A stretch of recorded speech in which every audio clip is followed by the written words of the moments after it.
Hey, you guys. So, you're probably wondering who are these two individuals on your screen?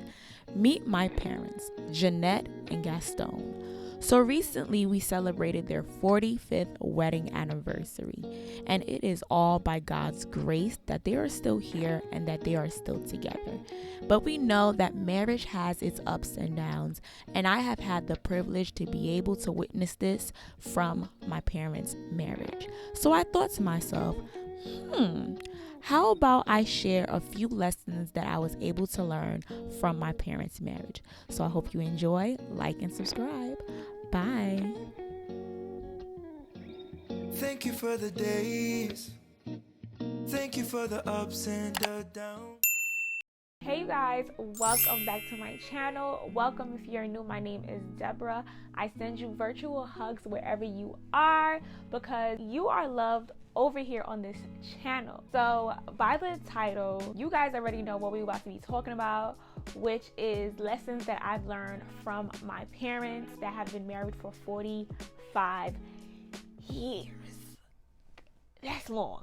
I remember someone saying that knowledge is useless if you don't share it. And so I know that there are some of you guys who probably didn't grow up in a two-parent household or maybe didn't have the best examples in your life. And so I decided to go ahead and share with you guys just a few things that I have learned within my parents' marriage. So without further ado, we're gonna get straight into it. So before I get started, I just wanna say happy anniversary once again to my parents, where they just celebrated their 45th wedding anniversary on the 30th of December. Although I know it already passed and we already celebrated, but I just wanted to once again tell them happy anniversary. So I'm going to be sharing with y'all 4 lessons, 4 things that I have learned from my parents. So the first lesson I've learned, I'm going to say it in Creole and I'm going to try to explain it in English, okay? So my mom always tells me that de todo pa carete non sel kai. And what that means is basically two people that are heated can't live within the same household. If one of y'all angry, the other one has to be the one to kind of like be the water, like cool it down. And let me use my parents as an example. So my father, for those who know, my father has a temper. My father is the typical Caribbean man. So what my mother would do is when she would see my father getting heated, his voice is getting louder, she would go ahead and bring down her tone and she would try to calm the situation the way that she knows how. And that's so important because honestly, like, what can you really fix if both of y'all are heated? And I believe that is a key component to making your marriage last, is humility. Because I know there might be some people that's like, oh no, if he's getting loud, then I'm going to get louder. And it's like, it's not going to work. You have to be willing to be like, you know what, he's upset right now or she's upset right now. Let me relax myself. Let me calm myself down and let me hear what she has to say. And just open parentheses. If your spouse, if your partner is expressing something to you, please do not use that as an opportunity to start expressing how you feel. It's important that you do not listen to respond, but listen to understand. If your partner, if your spouse is expressing something that they do not like, they do not appreciate, don't let that be the time where you're gonna start to talk about the million and one things that you did not like that they did. Don't let that be the time for it, okay? Be there to listen and to understand where they are coming from. Close parentheses. And what I'm sharing with y'all, it's not just my mom has taught me, but it's what I have seen her practice within her marriage, and I've seen the outcome of it. Once again, if both of y'all are heated, one of y'all have to be willing to be humble enough to be like, you know what, let me bite my tongue and let me relax and let me try to find a way to kind of solve this situation. The second thing that I have learned, not allow money to be a problem within your marriage. If one of y'all are making more money than the other, do not throw it in the person's face. Do not use that as leverage. Quick little story in regards to my parents.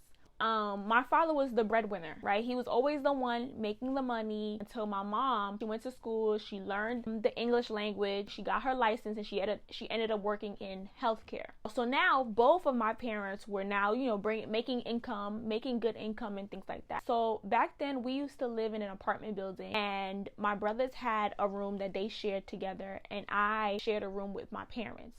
You know, it was a pretty big room, but you know, I had my own bed, they had their own bed. So by God's grace, my parents ended up saving money and was able to afford to purchase a home. Keep in mind, my father has always been like the breadwinner. My father is a very prideful man.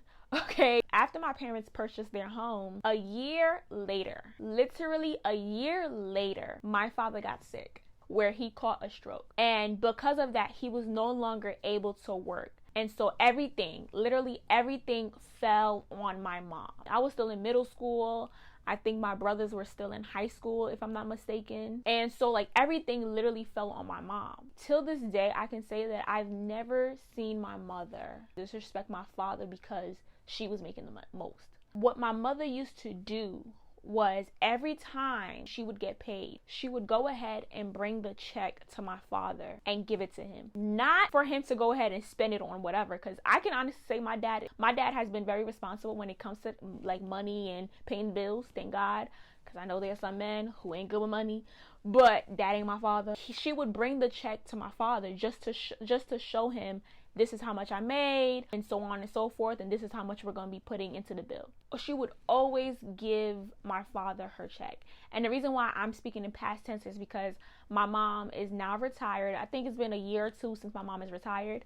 Yay! And it was a sense of making him feel like he is still a man, but also too, it was to allow him to feel like it's still a partnership. And so my mom has always taught me, like, do not shame your partner when it comes to who makes more or who makes less. And I'm not telling y'all to go ahead and give your spouse your check or whatever works for y'all, right? Whatever works for you guys, that's what you do. At the end of the day, it's a partnership, right? We should be working towards the same goal within our marriage. The third thing that I have learned, it takes a village / it takes a community. You need people that are there to help and not to destroy. And it's interesting because growing up, I didn't hear my parents talk about therapy or counseling, but it's interesting to see how this is something that my parents were doing. Whenever my mother and my father were in disagreement and they were in an argument and she realized that it was escalating, what she would do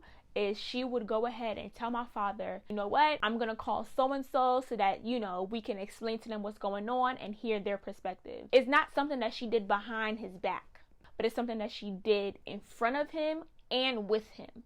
She will call like one of our family members and explain the situation, and that person would kind of be like the mediator to be able to say, okay, this is where you was wrong and this is where you was wrong, and things will be fixed. But also what kind of even just surprises me is just the level of humility that my parents have. And once again, humility is a big component in having a successful marriage. And the reason why I say that is because whenever they would have an issue within their marriage, they would literally come to me and seek my advice and to kind of distinguish where did we go wrong. And that requires a level of humility because I am not married, right? I'm not married. I'm their child. And the fact that they are able to come to me to ask me for my advice is so beautiful. Where I recall like a couple months ago, maybe like 2-3 months ago, my parents got into an argument and my father had said some hurtful things to my mom. So he said certain things that really offended my mother. And I remember like my mom was in the kitchen. I remember like it was yesterday. My mother was in the kitchen and my father was in his room. And so when I saw the tension, I was like, oh, we're going to talk about this. So I remember I called my mother. I told my mother to come into the living room. I called my father, although he was being a little bit hard-headed at first, but afterwards he humbled himself and he came into the living room and sat in the living room. And I sat them down and I told my father to speak. I told my mother to speak. And then I said my point of view. It's beautiful, like, and I give God the glory, but it's beautiful because that was the first time that I experienced my father apologizing to my mother for something that he did that was wrong. It was so shocking to me because I was just like, little old Deborah, like little old me who ain't even married, right? And these are my parents and I'm the one who's able to come in and be the mediator. It's beautiful to see that, but it also reminded me and showed me how important to have therapy to have someone that is able to come from the outside and be able to just point out where things went wrong. But also too, what that made me realize is that therapy is pointless if you're not putting in the work. It's pointless to have people that are counseling you if you are not taking their advice. Hey, what you did was wrong. Be willing to take accountability for that. You have to be willing to be like, you know what? I was wrong. You know what? I overstepped. I'm sorry. And apologizing is so big. And the last lesson is to prioritize your home. Take care of your home. My mother wears so many different hats. She is a mother. She is a wife. She is a woman of God. She is a working woman. But I've always seen my mom taking care of her home. I've never seen my mother make certain decisions without consulting my father first. Oh, let me see what my husband says. Oh, let me speak to my husband first. I personally have not witnessed that within my parents' marriage. I understand that, a lot of the times we have different responsibilities. We have our career and we have, if those who are in ministry and all of these things, especially too when you have kids and things like that, it could be a lot. But make sure your marriage is priority. Make sure that you are feeding your marriage the same way you're feeding all these other things. And so you guys, that is the end of the video. I hope you guys took something from these lessons. This is just only 4. I had to narrow it down to only 4. If you guys want like a part 2, definitely let me know. Like this video, comment down below. Or even like bring my parents in, like that would be dope. But definitely let me know. Overall, I just pray over each and every individual marriage. I pray for those who have the desire to get married. Definitely allow God to be the center, because one thing about it, I always see my mom praying for her marriage. I always see her praying over my father. And so pray for your partner, pray for your spouse, because at the end of the day, like, in order for you to know how to love that person correctly, go to the creator, go to the one who created your partner, so that you can learn how to correctly love your partner. And so I thank God for allowing you guys to watch this video, because today was not promised, but it was all given by God, and I thank God for that. And I hope you guys have a good morning, good afternoon, good evening, good night. Whenever time you are watching this video, have a blessed day. May God bless you. And until next time, peace.